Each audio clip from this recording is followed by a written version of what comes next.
Hi everyone, I am here today with Josh Clamp, who is a health and performance coach. Josh, do you want to tell us a little bit more about your company and what you do? Oh yeah, thank you, David. It's great to be here and to support you with this. My background is in health and nutrition. Did a master's in human nutrition about 5 years ago, and since then I've worked on various health, wellbeing, and behaviour change programs around the UK, primarily in men's health. And as of the last year, I've set up my own company, the Men's Health Nutritionist, to provide more support, not just on nutrition, but general health and wellbeing for men. Whether that's for working with charities, one-to-one, or with businesses, helping quite a few different audiences there, but primarily around health, well-being, and performance in the context of men, but also a lot of them that work, and there's a huge overlap, which applies to everyone. So generally just trying to spread awareness around physical and mental health and the tips and tricks we can do to make that easy for us. Brilliant, which leads us on perfectly to how this came about. So I'm lucky enough to be heading out to Vegas in a couple of days' time, actually. I think I'm out there for 3 weeks. Now, anyone who plays poker in kind of big festivals like the World Series knows that, eating well and their health and nutrition stuff takes a battering at these things. You can't really, get good food. You're probably staying in a hotel. So unlike that, you have access to a kitchen. You might have a fridge if you're lucky. We get very short breaks to grab food, and the only place we may be able to get food, like a super drug or a Boots type place where there's very limited stuff on the shelves. So I wanted to get your thoughts on what kind of foods we can maybe grab from a little convenience store like that can keep us going through a day. Sure. And it's really important in terms of our nutrition, in terms of the timing of nutrition as well, because it has a massive impact on our performance, on how we feel, on our mood. And so trying to plan as best as we can and put things in place to get the most out of our time there is obviously really important. And so when it comes to specific foods, I'd say, obviously we're trying to, if possible, get those big filling meals across the day where possible, starting with that healthy breakfast, of course, something complex carbohydrates, maybe a bowl of porridge. You can get those porridge pots you can buy from grocery stores, for example, ideally going for the unflavored sugar-free versions because they can be quite high in sugar. But looking for those, a great way to start your day off. Moving on to lunchtime, again, you want a good, decent-sized meal. If we're talking meal deals, if we're talking grabbing something on the go, trying to avoid the fatty, greasy stuff, ideally going for something with a bit more vegetables in there, get your greens in, maybe get a source of protein, some chickens, some beans. Then obviously moving on to dinner, similar story. We want to get that filling meal that's going to last us and keep our blood sugar at the right level, going to keep our energy at the right level to last us the rest of the day. The timing of those meals will obviously differ depending on the schedule of the day, how it works out. Often it's quite later in the day, so that it might be different to when you're at home. But getting those 3 consistent meals in with maybe some healthy planned snacks in between can be a great way to build a good foundation to start off. So in terms of snacks, then, obviously you walk into an American convenience store and there's a lot of, I was going to say crisps, but chips as they call them, and chocolate bars and stuff like that. We want to avoid that kind of stuff. Yep. Is there anything that we can kind of grab off the shelf that you think that is, kind of a bit healthier that will help us? Sure. And I think snacks can be a great idea to tie over to the next meal. So if you've got 2, 3, 4 hours till your next meal and you're starting to feel a bit peckish, that's when you want a snack. And ideally, you've pre-planned for those moments and you've got something in your bag ready to have that's going to be good for you. So maybe something with a good source of protein, maybe beef jerky, for example, or some nuts and seeds, like a little trail mix. Maybe you've bought that in advance, you've prepped that, and you've got that in your bag.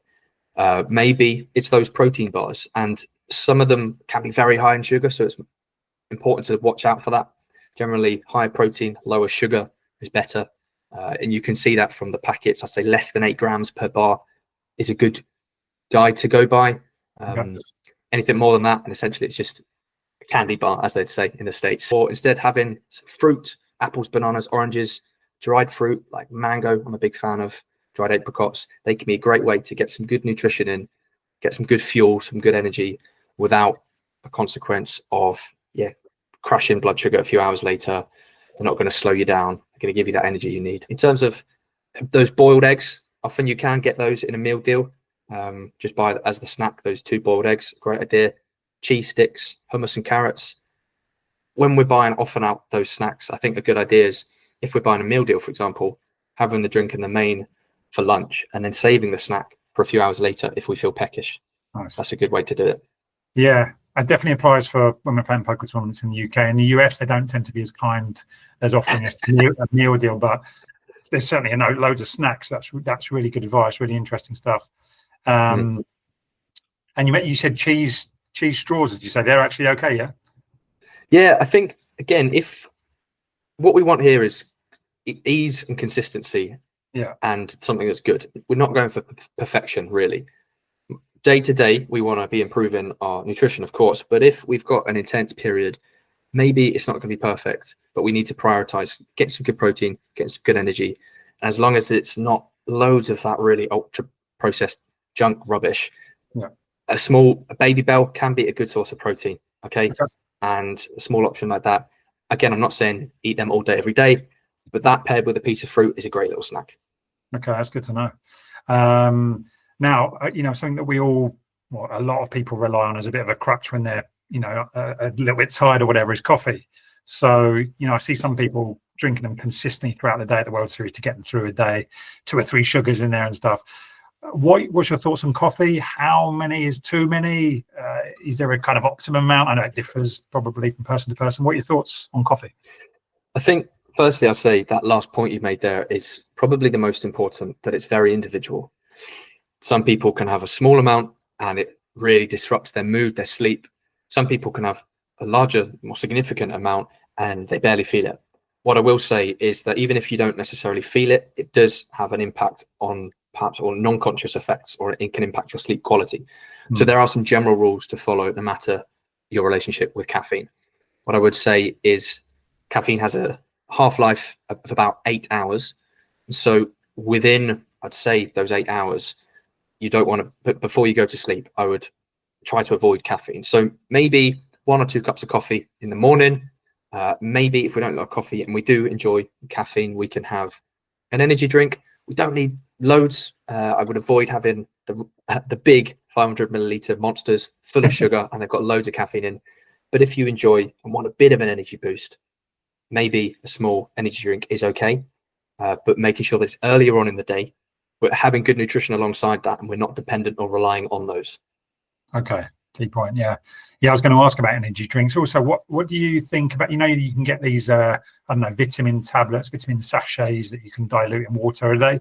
Any thoughts on them? Are they good, bad, or indifferent? I think it depends massively on the environment. If we are, for example, as you said, going to be in Las Vegas or in a very hot place, and we look more likely to be sweating, we're going to be losing important electrolytes, minerals, salts through our skin when we sweat. And so it's important to replace those. If you're sat inside in an air-conditioned room all day and you're drinking plenty of water, you probably don't need them. But if you're moving around a lot, if you're particularly hot, you're particularly sweaty, it can be worthwhile having one of those in your water to make sure that you're having it before you're getting dehydrated. You're staying, refilling your bottle, having one of those across the day. It could be a good idea. Okay, cool. And just I remembered something about, I was going to ask you about the food. And if we are, we usually get the opportunity to have probably one decent meal a day. They often give us a dinner break. Now in America, portion sizes tend to be a little bit lively, shall we say. Is there a general rule about portion sizes that you would recommend? There's a few easy ways you can remember the portion sizes for your main ingredients, and that you can use your hand essentially. So if we're talking about protein, for example, maybe chicken, maybe steak, maybe lentils or whatever it is, about the size of your palm. Any more than that, then you're probably overdoing it. When it comes to pasta, when it comes to potatoes, generally about the size of your fist.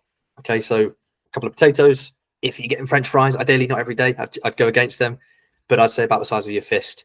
Or for pasta and rice, for example, maybe 2 scooped handfuls. So there's an easy guide to go by.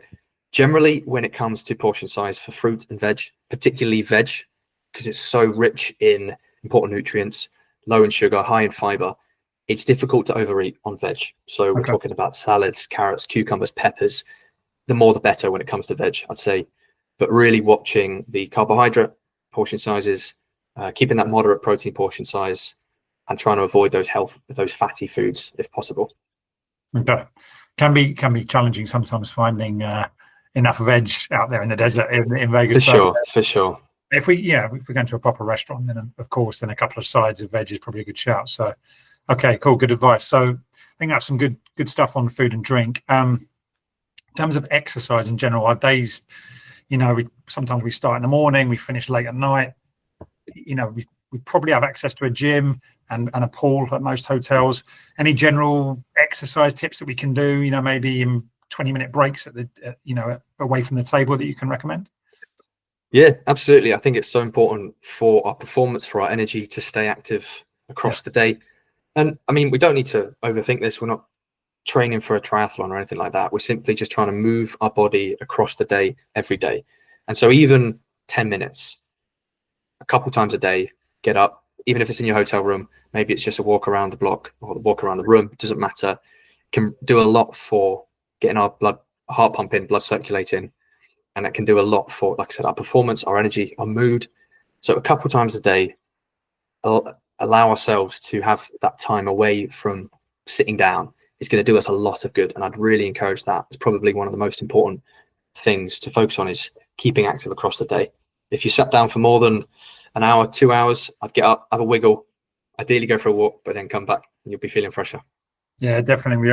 We sort of sit there for 2 hours at a time, sort of slumped over the table, and yeah, you do feel it. So I think getting up as often as you can just to stretch, the back and stuff like that is really key. Often we have these good intentions. We know we need to be doing a lot of this. What we need to focus on is making it easier to do the things we know we need to do. So whether it's setting reminders in our calendar, whether it's sitting down and spending 20 minutes to plan what snacks I'm going to buy from the shop that I know is down the road, make sure that they're in my bag the night before so I don't forget them in the morning or in the afternoon when I'm in a rush when I wake up. Making the right choice easy. Change your environment. Set up those sources of accountability, whether it's even if it's a simple post-it note on something to take the next morning. That helps us actually put into place our good intentions. I love that. Yeah, because you can set alarms on your phone, right? Can't you? So every hour, even if you just stretch your back or something, it's good. Yeah. I really like that. Definitely going to do that. One thing that affects performance, and I think people are generally more aware of this nowadays, is obviously the importance of sleep. And we're out in Vegas, we might have late finishes, early starts, both of those things. We might have gone out, after poker as well. Any sleep tips, like optimal night's sleep, how long we should be sleeping? Should we go, what time is the latest we should go to? I know it kind of differs from person to person, but any general tips on sleeping? Firstly, I would say that sleep is incredibly important and really shouldn't be overlooked if you want to get the most out of your time there. And obviously it's not going to be perfect every night, but it is easy to go, it will be fine. And then you wake up the next morning regretting it. Maybe it's just a late night, maybe it was too much to drink, but we shouldn't, wherever possible, compromise on sleep. And just because you get a few bad nights sleep and you kind of get in the routine, always try and bring it back to getting that good night's sleep. Ideally 7 to 8 hours. If you're having less for a couple of nights, make sure then you're prioritizing getting those 7-8s when you do get a chance later on in the week. But maybe the schedules are going to change. What I would say is have a really clear, consistent pre-bed routine and try and keep the time of which you go to bed consistent each night. It's not always possible, but having that clear bed routine is really important. And so that is trying to avoid stimulation. Don't go on your phone. Don't scroll through social media and get stressed. Don't do too much exercise. Avoid the bright flashing lights. Avoid too much noise. Spend 5-10 minutes after you've brushed your teeth, just sitting down, relaxing, not on your phone, maybe listen to some quiet music. That sends a signal to your brain that, okay, now it's time to switch off and ready to go to bed. Make sure that your environment is set up for sleep. No light, no noise. Sometimes some white noise can help some people go to sleep quicker. So maybe that's something, but that's quite individual, but it's worth giving that a shot. Then again, in the morning, as quick as you can, get up, get out, get that stimulation, get that light, get that movement in, because that sets your body clock nicely to know that again, it's going to set that circadian rhythm Yeah. to help you fall asleep quicker and wake up more feeling better across the day. I would say as well, just on this, is for most people, most of the time, blue light blocking glasses aren't that relevant or important. But it's one of those things where I think there's some evidence to say that in specific people at specific times, it may be helpful. And often there is no real cost to wearing them. So maybe if, you've got an hour before bed where you've got to do some traveling, you've got to do lots of walking, and there's lots of busy, loud noise and lots of light. If you have a pair of blue light blocking glasses, maybe popping those on an hour or two before you go to bed might help. I'm not promising that it will, but there's some evidence to say that it could. Okay, brilliant.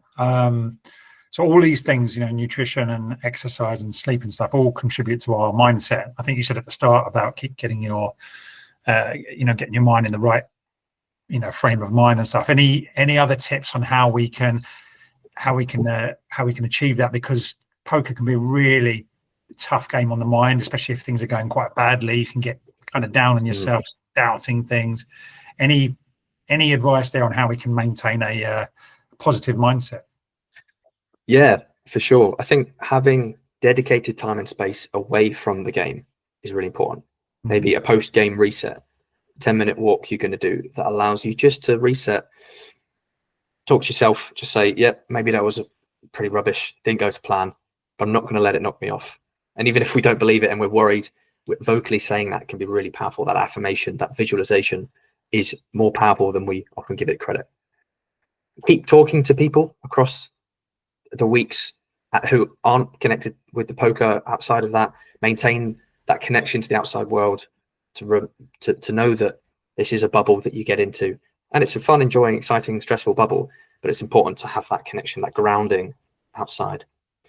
I think often people don't do this, and maybe people won't enjoy it, but writing things down, whether you want to call it reflections or journaling, I don't mind, it doesn't matter. Maybe at the beginning of the day or the end of the day, get a bit of paper, or even, I was going to say the notes page on your phone, but try and not in the evening because you want to stay away from the phone. Just write down what went well today, what have I learned, how am I feeling, what am I looking forward to tomorrow, what do I want to get out of tomorrow? Some simple questions like that. It provides your space, allows your brain to put it on paper, externalize that. That can be really, really profound in disconnecting from the stress. I like that. That's awesome. Okay. I think there's loads of really good stuff there. Just one thing I saw I was on LinkedIn earlier, actually. You're doing something with a social wellness club is it end of this month? Yes, Social Wellness Club is a fantastic community based in London with the mission of making London less lonely. I think London's got 8-9 million people in, and it's a great place for that connection, but also at the same time it can feel very, very isolating. I mean, you can walk past hundreds of people each day and not say hello to a single one. And so having spaces and places and communities to foster those good connections and relationships is really, really profound. And this is a great community that helps to create those spaces. And I'm helping them out with a walk and talk, which they organize regularly. And this one is on the theme of men's health. And it's a walk around Victoria Park later in June, just to create that space, create those connections, have those conversations, and allow people to just build new relationships. So it's a fantastic opportunity. And that sounds awesome. Obviously, I'm going to be away for that, but it does sound really good, and sounds like it's regular events. I'll put it in the comments. But what's the date on that? It's the Saturday, the 28th of June. Right. Saturday, 28th of June, and we're saying everyone get there 10:20. Hopefully, start walking at 10:30. Victoria Park. You can find it in the link. Find it on my Instagram or my LinkedIn, the Men's Health Nutritionist. You can find all the details there. And obviously, we'd love to see as many guys and girls, everyone, to there to have a nice walk, have a nice chat. Brilliant. Well, I hope that goes well, mate. And I'll try and get on to the next one when I'm back. Final question, and this is a poker related. I know you're not a poker player, Josh. Not sure. I don't know if you've ever played, but the question I ask everybody: if you were to play one-on-one, or heads up as we call it in poker, if you're playing one-on-one against anybody, dead or alive, fictional, non-fictional, someone personal to you, whoever it might be, who would you like to play poker against, and where would the game take place? Ooh. So I have played it a few times, but I'm not very good. Okay. And someone I've always wanted to meet is David Attenborough. And I feel like he's probably not very good either. And so we'd be a good match and we'd have a good time playing. I'd learn lots. And I think he's just a fantastic bloke. So David Attenborough, I'd say, because it would just be good fun. And where, I mean, it's got to be somewhere natural, somewhere David Attenborough would love and I can learn lots about. It's got to be like Amazon rainforest or something, you know. In the middle of the Amazon rainforest. Yeah, that's it. Maybe that might be my best, the best answer I've had yet, actually. I'll try and get an interview with him and see if he's up for playing you. Fantastic. I'll wait your call. Awesome, Josh. Thanks for giving up your time, mate. This has been really, really enlightening. I've got a lot of mental notes, and luckily I've recorded this so I can watch it back. But hopefully, hopefully people have got some good ideas out of this, and it's kind of relevant to whether you're going away on a business trip for 2 or 3 days as well, and you haven't got access to your home comforts, as it were. So, mate, thank you so much, and I wish you well for the event at the end of the month, and I'll see you soon. Awesome. Best of luck.